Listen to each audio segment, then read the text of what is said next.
when students from different conflict zones learn collaboratively, it helps to promote dialogue, foster friendships, and break down barriers. I've seen that in many places in the world. It's good that you didn't have a dinner or a lunch, because I remember in the first part of my life, I was a television journalist, and when we created the V4, that time it was V3, so the presidents of Czechoslovakia, Poland, and Hungary met in a Hungarian castle, and we were supposed to create a concert for them, and it was all live.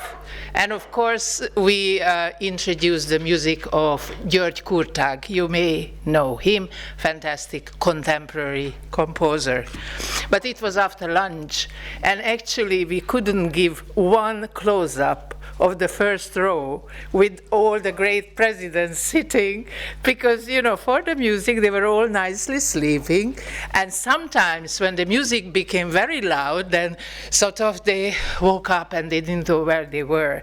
So it's good that it's not after lunch or dinner, it's only coffee break. So it is a great honor and privilege and pleasure for me always to be here.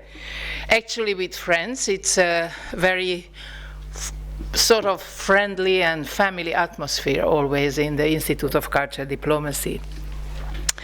In 1999, when actually Mark Donfried funded the Institute of Cultural Diplomacy, the UN General Assembly adopted by Resolution 53/243 the Declaration and Program of Action on a Culture of Peace, which serves as the universal mandate for the international community, particularly the UN system, to promote a culture of peace and non-violence that benefits all of humanity, including the future generations. The declaration came about as a result of a long-held and cherished concept contained within the Constitution of UNESCO, that since wars begin in the minds of man, it is in the minds of man that the defenses of peace must be constructed. The declaration embraces the principle that peace is not merely the absence of conflict, as we heard today many times, but also requires a positive, dynamic, participatory.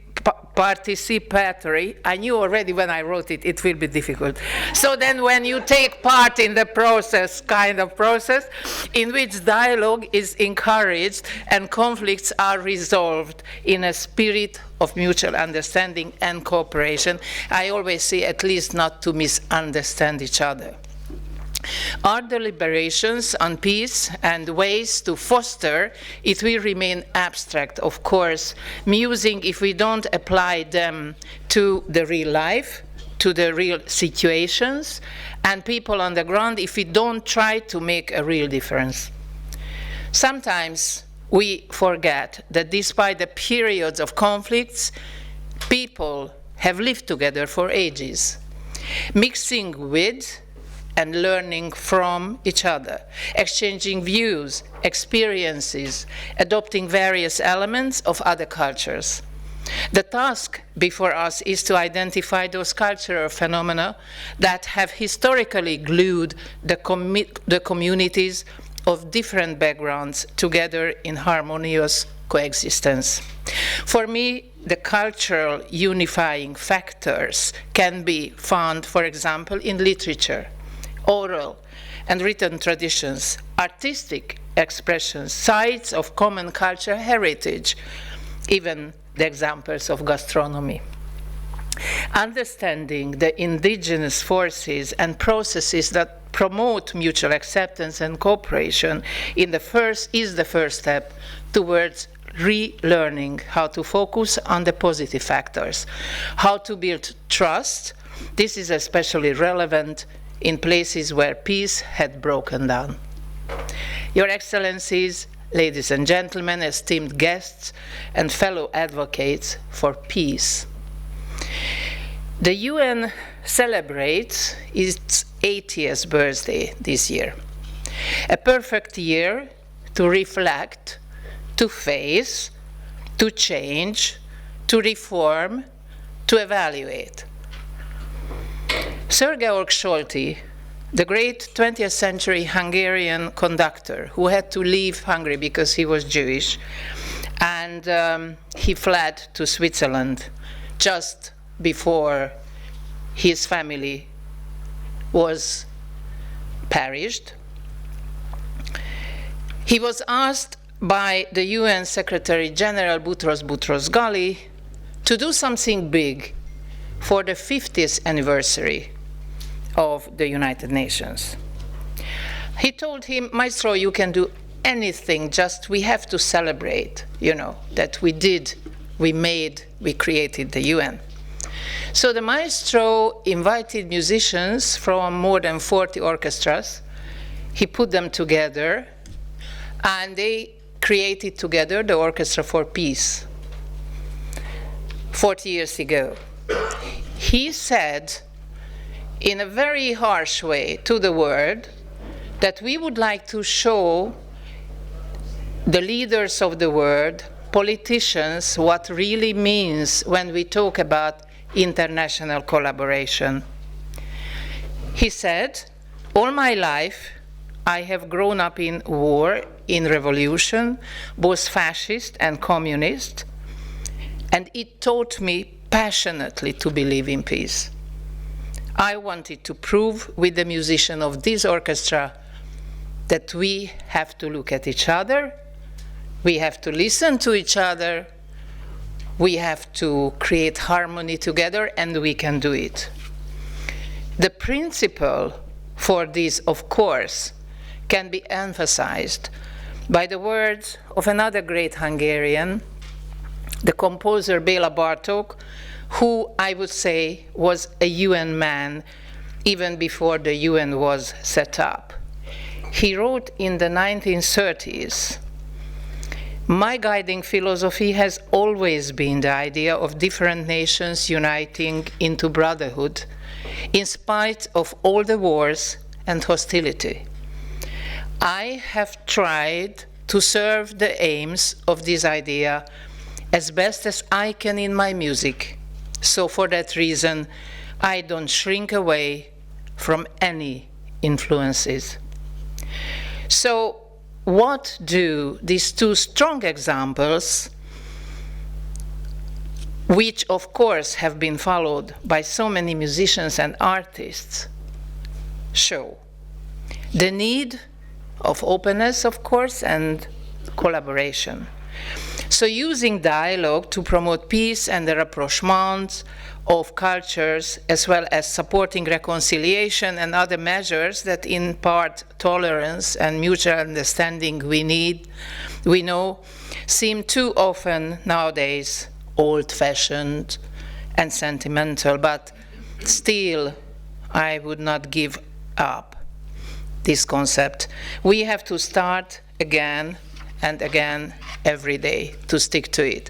And how we can fulfill our big joint dream?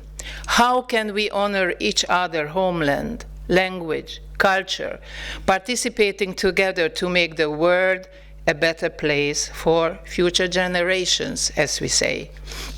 If traditional diplomacy is seen as hard, culture diplomacy is soft. But the so-called soft power is not so soft after all, because it channels the wider connective and human values. If traditional hard diplomacy is seen as prose, I would say the soft culture diplomacy is poetry. The American poet Carlos Williams wrote, "It is difficult to get news from poems, yet men die miserably every day from the lack of what is found there." He reminds us that poetry may not be practical and straightforward, but its less tangible attributes can lead to unexpected revelations that enhance our lives. The poetry of diplomacy allows us to embrace the subconscious and our deepest, most hidden thoughts and feelings. It makes full use of intuition, lateral thinking, and creativity, which in our troubled times can lead to surprising breakthroughs where traditional methods have failed. I would still argue to handle our political differences through dialogue and use also the art of culture diplomacy. I remember the very first time I spoke at the Security Council in New York, I started to talk about the importance of dialogue and the importance of culture diplomacy. That was a total revelation in the Security Council. Because I believe that the dialogos is a Greek compound word widely mistranslated and wrongly understood because of confusion between the duo and the dia.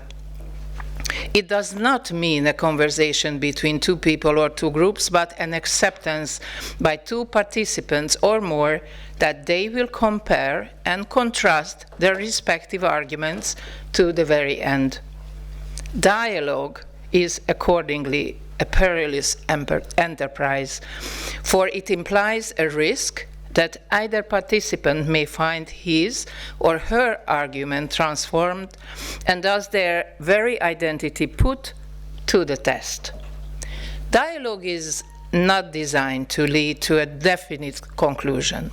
It retains, even when this is not apparent, a latent conversational quality, and this shines through its written forum.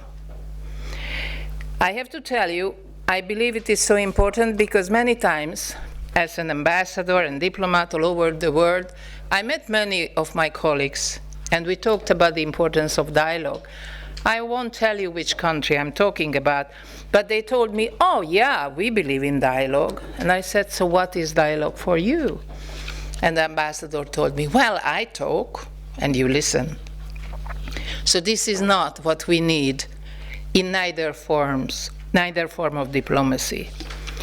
You will agree with me that we have to renew also our commitment to intercultural dialogue, keeping in our hearts and minds the verses of Rumi.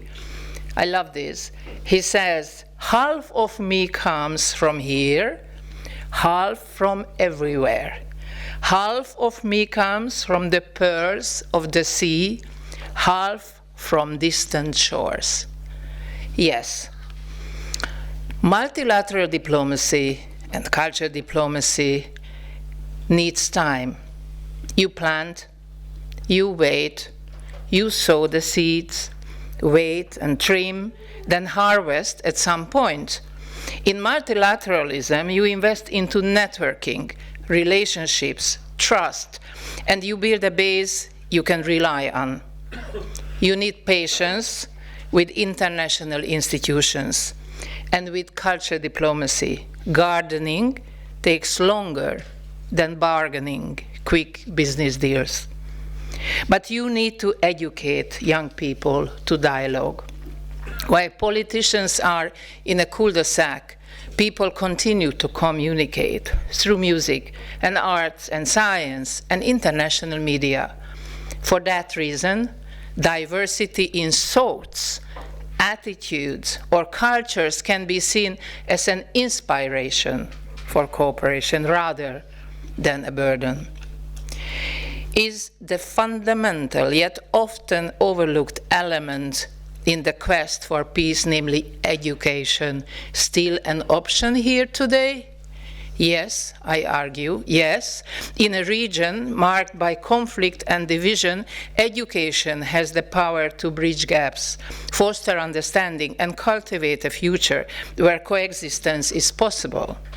It is, of course, very important to provide training for teachers on how to handle sensitive topics related to conflict and promote peace in their classrooms.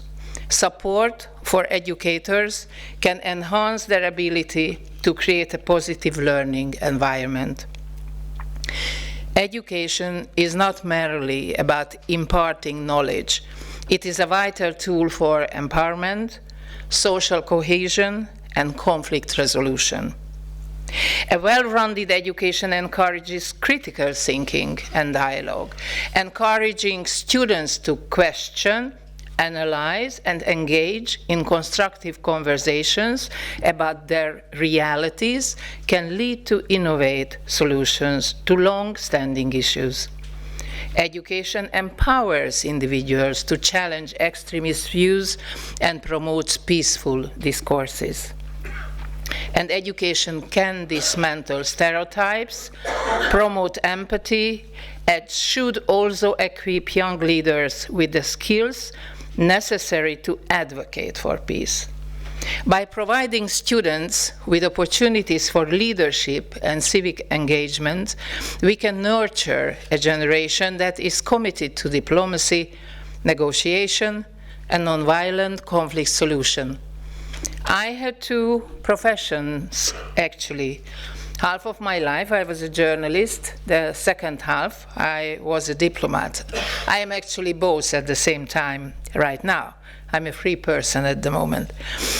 But I must say, I feel very often that both professions are diminishing. Everybody believes that he or she is a journalist. This is what we can see in social media. But I was assured that the cycle will go on and the people will realize that they need real critical journalism. I wait for that. And I also believe that diplomacy is not making politics. Politicians are doing politics, but we diplomats, wherever we go, we have to build the bridges. Whatever means we are using, whether it's soft or hard, it's culture diplomacy or science or business relations.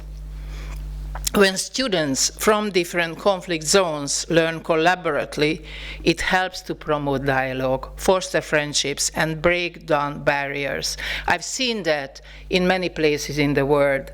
At UNESCO, of course, we have got plenty of programs. I just would like to mention one, what I'm not doing also in Hungary. It's called the Art Camp, in which we are inviting young artists or artist students from tormented areas to work together, to create together. And the beauty of culture diplomacy using art as a form of bridge building is the creating process in which we are all participating. Incorporating peace education into the curriculum helps students learn about conflict resolution, of course, but also about human rights and the importance of coexistence. I believe to leverage technology. I had a great conversation last night with Prince Boris, and I was thinking, yeah, we have to use also these technologies as backgrounds and possibilities and online platforms to facilitate virtual exchanges, which can allow students to learn from each other and share their experiences, even when they can't meet in person. We can use that possibility as well for diplomacy. I also advocate to integrate mental health support into educational programs. That's why I also advocate, we have a program at Columbia University with a friend of mine who is a psychoanalyst and me as a diplomat, arguing that today diplomacy can be successful only if diplomats will be educated also for the knowledge of psychology. While the potential of education for peace is immense, it is essential to acknowledge the challenges as well, Your Excellencies, because in conflict zones, access to quality education is often hindered. Addressing barriers such as displacement, economic hardship, and security concerns is crucial to ensuring that all children have the opportunity to learn. And of course, political tension can permeate educational institutions, making it challenging to foster an environment of openness and dialogue. That's why I argue, and I would like to, well, at the moment we don't have too many people here in the UN, but I have been always advocating putting enough more money and investment for preventive diplomacy. The problem in the UN system that we wait until something bad happens and then we try to manage the conflict. Actually, conflict prevention should be a very important form and supported form in diplomacy. So, by promoting understanding, fostering critical thinking, and encouraging civic engagement, education can help pave the way for a more peaceful future, I believe. And that is why only diplomatic solution is the way. I'm looking forward to hearing about it more. Thank you very much.